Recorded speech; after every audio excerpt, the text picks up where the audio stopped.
IAS अफसरों की योग्यता को महिला पुरुष में बांटकर वैसे तो नहीं देखा जाता, पर अब परिस्थितियां ऐसी हैं और इस समय जो बहस देश भर में चल रही है, इसलिए इस पूरे फेरबदल को भी उसी रूप में देखा जा रहा है। नागेंद्र जी, क्या ये उचित है? क्या ऐसे कुछ सोच कर प्लान करके बीजेपी ने ये सब किया होगा क्या?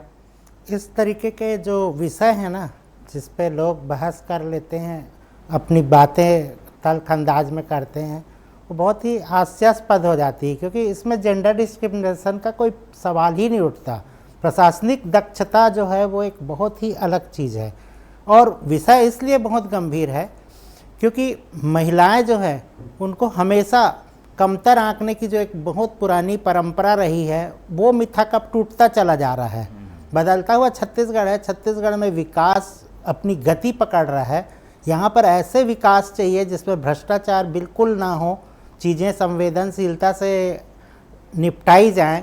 तो ऐसे मामलों में महिलाएं हमेशा आगे रही हैं। महिला जहाँ भी कलेक्टर रही हैं, वहाँ का आप देख लीजिएगा कि वहाँ स्वास्थ्य, शिक्षा, जन शिकायत, महिला बाल कल्याण जैसे विषय में बहुत गंभीरता से और बहुत अच्छे से काम हुआ है। रायपुर में ही महिला कलेक्टर थी नम्रता गांधी, तो राजस्व जो था बहुत अच्छे पैमाने पे उन्होंने एकत्रित किया था। इसी तरीके से आप हर ज़िले को देखिए तो महिलाओं ने स्वास्थ्य पे, शिक्षा पे और बहुत सारे, होता क्या है कि उनके अंदर जो एक संवेदनशीलता होती है किसी चीज़ को समझने की, किसी विषय को जानने की और लोगों से मिलने की, वो एक ज़्यादा बेहतर उसका असर जो है समाज में दिखाई देता है। जहाँ जहाँ महिला पुलिस अधिकारी हुई है, जहाँ महिला जिला कलेक्टर हुई है, वहाँ की महिलाओं में भी एक कह लीजिए कि उनका आत्मविश्वास बढ़ जाता है। जब वो एसपी कार्यालय जाएं या कलेक्टर कार्यालय जाएं तो उनको बिल्कुल भय नहीं होता, वो बिल्कुल अपनी बातें दिल खोल के कह जाती हैं। तो जहाँ जहाँ उनके साथ अत्याचार या उनके हितों की पे कुठाराघात होता है, वो सब मामले प्रशासनिक अधिकारी, चाहे वो पुलिस के महकमे के हों, चाहे राजस्व के महकमे के हों, या किसी भी तरीके से, वो बड़े संवेदनशीलता से उसको निभाते हैं। कई मामले में पुरुष उन चीज़ों को समझ पाने में चूक जाते हैं। तो ये सब दिक्कतें जो है वो ख़त्म होती है।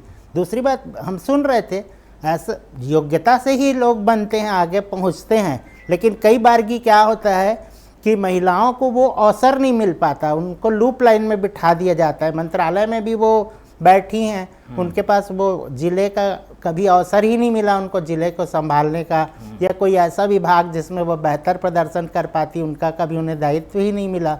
हमने तो बहुत सारे ऐसे प्रकरण देखे हैं मोहन जी, आपने भी खबरों में देखा होगा कि महिलाएं जो है खनिज वनिज में भी जो अवैध उत्खनन हुआ है वहाँ मौके पे पहुँच गई और उन्होंने उसका मुकाबला किया है। अभी इस तरीके हैदराबाद में भी अभी एक खबर आई कि आंध्रा में एक एसपी जो है वो अकेले खड़ी हो गई रात को, और उन्होंने देखा कि किस तरीके से लोग अकेली महिलाओं के साथ क्या करते हैं दुर्व्यवहार, तो उसको उन्होंने सॉर्ट आउट किया इस तरीके के प्रॉब्लम को। तो ये बहुत सारे ऐसे उदाहरण हैं, और महिलाओं ने जब भी उनको अवसर मिला है अपनी श्रेष्ठता साबित ही करी है पुरुषों के मुकाबले बेहतर प्रदर्शन करके। ठीक है।